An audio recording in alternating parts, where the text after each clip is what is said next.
Pete Rose situation. And the 1919 Black Sox, by the way, the movie 8 Men Out, Shoeless Joe Jackson. And now they are off the permanently banned list. Now they can be under consideration to be on a ballot to be voted on. But that, we're far from people getting into the Hall of Fame. Just want to let you know. Baseball, the Hall of Fame has maintained that anyone removed from baseball's permanently ineligible list will become eligible for the Hall of Fame consideration. They have a historical overview committee. Now, they will come up with 8 names, and then they'll evaluate these candidates. So these aren't just guys who have been suspended or permanently ineligible. It's not just Pete Rose and the 1919 Black Sox. You had guys like Dick Allen, Tommy John, Dave Parker, Louis Tiant, Steve Garvey. They were voted on by this committee. Now, that's 2024, and Dick Allen and Dave Parker got in. I hope Steve Garvey gets in. But so these are guys who just had great careers, but maybe the Hall of Very Good. They're not going to meet again until December of 2027. We got a lot of time in between. It's not a foregone conclusion. Now, Shoeless, you want to talk about cheating the game. The White Sox, known as the Black Sox, they threw the World Series. Like, that's cheating the game. Did Pete cheat the game? He gambled on the game. And they don't have anything on him as a player. Now, do I think there's information about that? Yes, I do. But what they have, the information is about him as a manager here. I've said before, I grew up in Cincinnati. I've interviewed Pete many, many times. He said that he only bet on the Reds to win and said that to me a few years ago. And I understand what he means to the game. I know that the Hall of Fame is a museum, and they can do whatever they want to do. The Hall of Fame is separate from baseball, but really they work in conjunction. Hall of Fame is not going to say, hey, we're going to go rogue, and we're going to do this. It is a museum, but nobody has benefited more from the Hall of Fame without being in the Hall of Fame than Pete Rose. Because if Pete was in the Hall of Fame 25 years ago, nobody would care. It'd be like, oh, yeah, saw Pete, all the memorabilia there, going through Cooperstown. I mean, Pete would go up there on the weekend that guys were getting into the Hall of Fame, and he would hijack that weekend.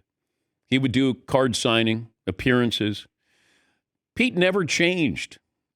That was the problem I had. And I talked to the former commissioner, Bud Selig, on the record, off the record, privately. Pete had no contrition.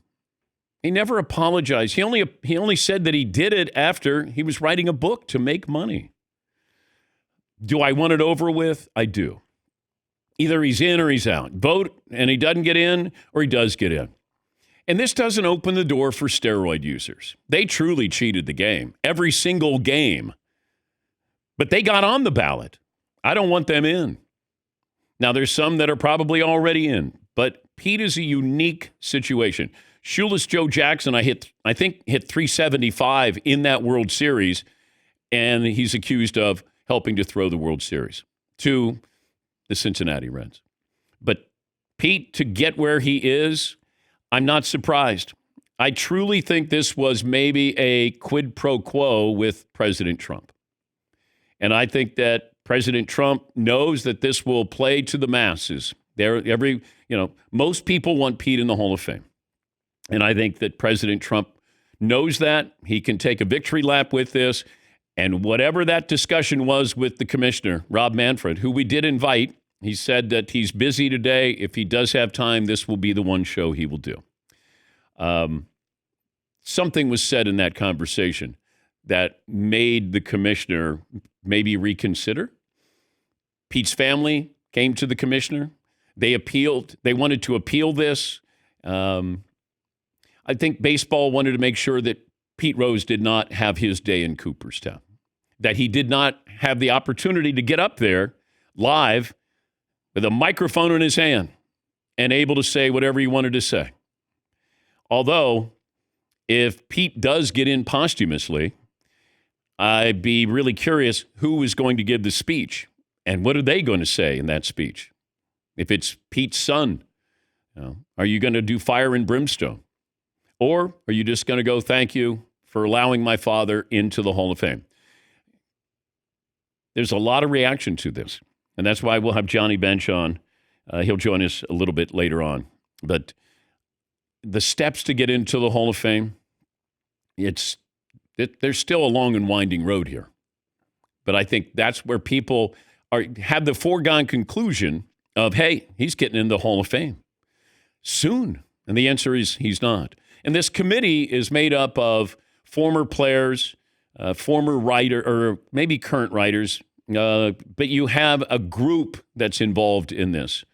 And they're going to be the ones voting. I think there's 16 people on this committee, the historical committee. But make no mistake about it, you still have players who played the game the right way, had really good resumes.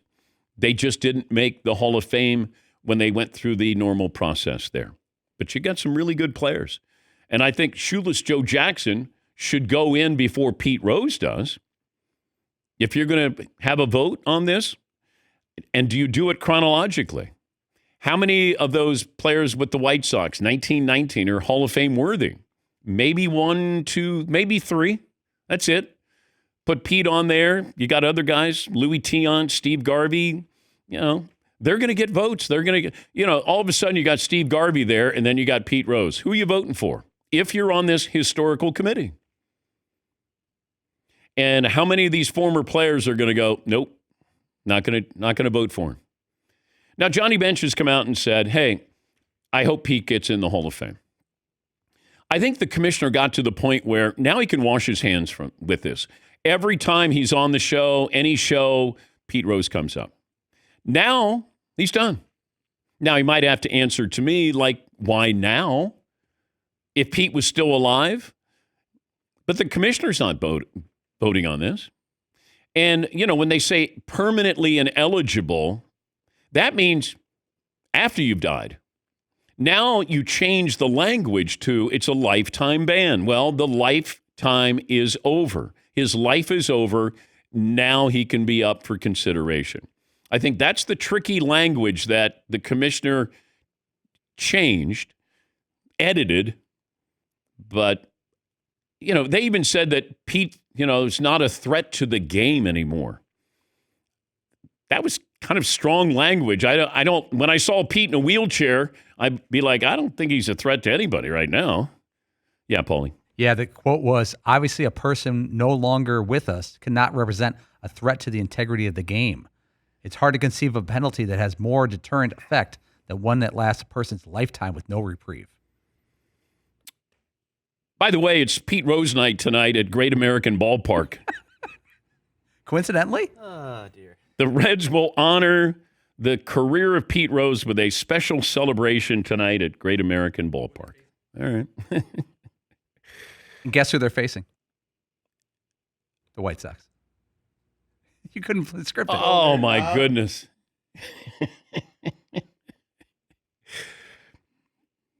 Everybody get black socks that come in. These are the Red Stockings versus the Black Sox here. Pete Rose. Everybody gets a Pete Rose replica jersey that shows up tonight for Pete Rose.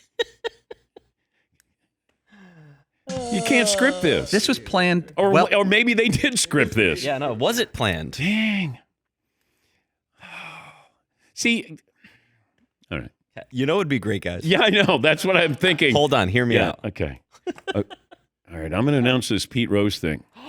How about we get a hold of Cincinnati and then we say, hey, guys, how about a Pete Rose night? Sure. Yeah, we'll do that. We'll have him play the White Sox. Oh, so it's White Sox night? No. We're not going to celebrate them. We're only celebrating Pete. And it's May 14th, and he wore the jersey number 14. We've got it. Okay. Yes, Todd. I bet that's a tough ticket. Okay. Too soon? See what you did? Too soon. Too soon. It's a little insensitive, I think. It's insensitive. Come on. Let's parlay two. Yes. Oh, okay. Oh, okay. Bloody dude.